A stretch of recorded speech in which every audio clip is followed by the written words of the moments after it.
ધારાસભ્ય ઇમરાન ખેડાવાલા આપણી સાથે ઉપસ્થિત છે. ઇમરાનભાઈ, શું કહેશો? પંચમહાલના મુખ્ય મથક ગોધરા ખાતે રાહુલ ગાંધીની યાત્રા પર આવી રહી છે. એ જ સંદર્ભમાં એક તરફ ઇલેક્શન નજીક આવી રહ્યું છે, બીજી તરફ કોંગ્રેસનું વિકેટ રાહુલજીની યાત્રા ગુજરાતમાં પ્રવેશવાની છે. એ અગાઉથી બધું નક્કી ટાઈમ ટેબલ પ્રમાણે શુક્રવારના દિવસે અહીંયા આવી જવાનું છે. અને આપે કીધું કે કોંગ્રેસનું તૂટવું, હવે કોંગ્રેસના અંદર જે કોંગ્રેસ છોડીને જઈ રહ્યા છે એ લોકો પહેલાંથી નક્કી કરીને રાખ્યું છે એમણે કે અમારે રાહુલજી ગુજરાતમાં પ્રવેશે ત્યારે જ અમારે ભારતીય જનતા પાર્ટીનું ફેસ કરવું. જેને જવું છે તેના માટે દરવાજા ખુલ્લા જ છે. અને એ લોકો પહેલાંથી નક્કી કરીને રાખ્યું હોય એ લોકોને લાભ જે જઈ રહ્યા છે એમને કોઈને મિનિસ્ટર બનવું છે, કોઈને મોટા હોદ્દા પર હોવું છે, કોઈને ચેરમેન બનવું છે, એ પ્રમાણે એમને જેને લાલચ છે એ લોકો જઈ રહ્યા છે. પરંતુ કોંગ્રેસની વિચારધારા સાથે જોડાયેલો વ્યક્તિ અમારો કાર્યકર આજે પણ કોંગ્રેસ સાથે જ છે. આમના જવાથી કોંગ્રેસને કોઈ નુકસાન થવાનું નથી. પરંતુ જે પ્રજાએ જેમને મત જે સિમ્બોલ પર આપ્યા છે, જે પંજાના સિમ્બોલ પર ચૂંટાયા છે, ધારાસભ્ય બન્યા છે, કોઈ MP બન્યા હતા, કોઈને રાજ્યસભામાં મોકલ્યા, કોઈને CLP બનાવ્યા, કોઈને વિરોધ પક્ષના નેતા બનાવ્યા, જે પ્રમાણે કોઈને પ્રદેશ પ્રમુખ બનાવ્યા, એ લોકો અત્યારે જઈ રહ્યા છે કે જેમણે કોંગ્રેસ પાર્ટીએ ઘણું બધું આપ્યું છે. પરંતુ જેમનું જે જમીર છે ને, જમીર મરી ગયું હોય એ લોકો અત્યારે ભારતીય જનતા પાર્ટી તરફ જઈ રહ્યા છે. પરંતુ આપણે કહ્યું કે 30 વર્ષથી ગુજરાતના અંદર ભારતીય જનતા પાર્ટીનું શાસન છે. આજે પણ કોંગ્રેસનો અમારો કાર્યકર છેલ્લા ઘણા સમયથી આંદોલન કરતો હોય ત્યારે પોલીસ એને લાઠીચાર્જ કરે, એને ડિટેન કરીને લઈ જાય, તો પણ આજે અડીખમ ઊભો છે. ત્યારે આવા મોટા નેતાઓ જાય છે ત્યારે જે અમારો કાર્યકર છે ચોક્કસ એને દુઃખ થતું હશે. અને દુઃખ થાય કેમ કે આવા લોકોના જવાથી કોંગ્રેસના અંદર જેમણે ભવિષ્યમાં ઘણું બધું કોંગ્રેસ પાર્ટી આપ્યું છે પણ એમને અત્યારે ઓછું લાગી રહ્યું છે. એ લોકો કોંગ્રેસ છોડીને જઈ રહ્યા છે. ખાસ કરીને વાત કરું તો જે લોકો કોંગ્રેસ છોડીને ગયા તે પણ પહેલા એવું જ કહેતા હતા કે અમે કોંગ્રેસ સાથે જ છે, પહેલેથી કોંગ્રેસ સાથે છે, કોંગ્રેસ સાથે જ રહીશું. ઇમરાન ખેડાવાલા કોંગ્રેસમાં ક્યાં સુધી રહેવાના છે? હા, તો બહુ તમે એવો અઘરો સવાલ કર્યો છે કે ઇમરાન ખેડાવાલા તો સમજો જે કમિટમેન્ટ સાથે જોડાયેલો છું, મારી વિચારધારા કોંગ્રેસ પાર્ટી સાથે જોડાયેલી છે.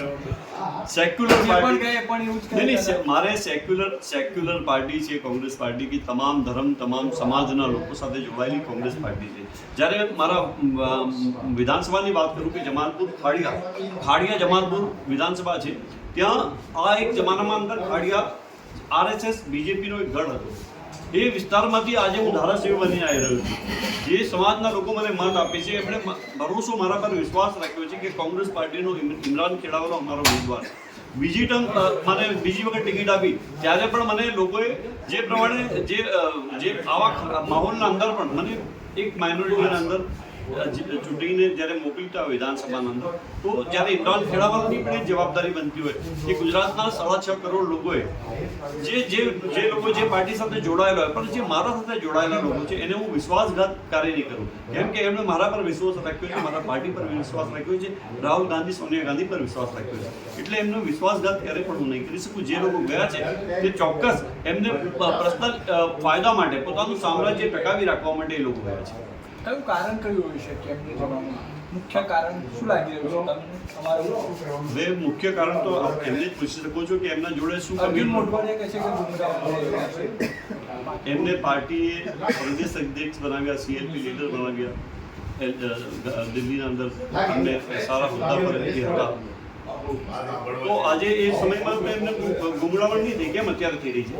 એટલા માટે થઈ રહી છે, મને લાગે છે કે સિનિયર નેતા છે એ બધું એમણે બી વિચાર્યું છે કે ભાઈ મને અહીંયા ફાયદો ભારતીય જનતા પાર્ટીના અંદર કયા બેઝ પર મને ફાયદો થઈ શકે છે, એટલા માટે ગયા છે. બાકી અર્જુનભાઈ જેવા નેતાઓ આજે સમજો કોંગ્રેસ છોડીને BJPના અંદર જાય છે. અમરીશ ડેર તો ચલો કે ભાઈ એ BJPમાંથી એક સમયમાં BJPના યુવા મોરચાના હતા એને ગયા છે.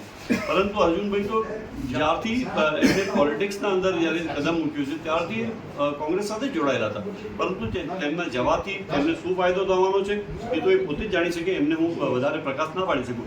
પરંતુ હું સમજુ છું કે જે વિચારધારા સાથે જોડાયેલો વ્યક્તિ પ્રજા જેમને મત જે સિમ્બોલ પર આપતી હોય જે પ્રમાણે એમને છોડીને જતા હોય, ચોક્કસ હું સમજુ છું કે એ ઉપરવાળાનો પણ ગુનેગાર બનશે અને જે પ્રજા છે એનો પણ ગુનેગાર બનશે.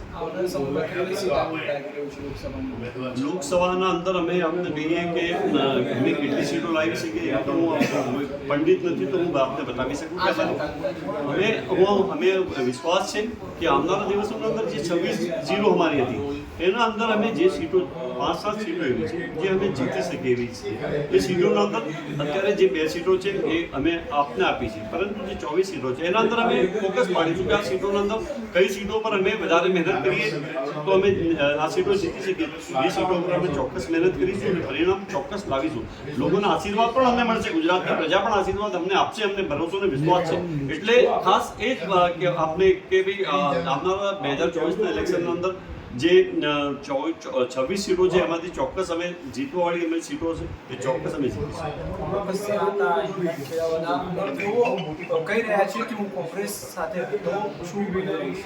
આમિર ભગત, સ્પાર્ક ટુડે ન્યૂઝ, ગોધરા.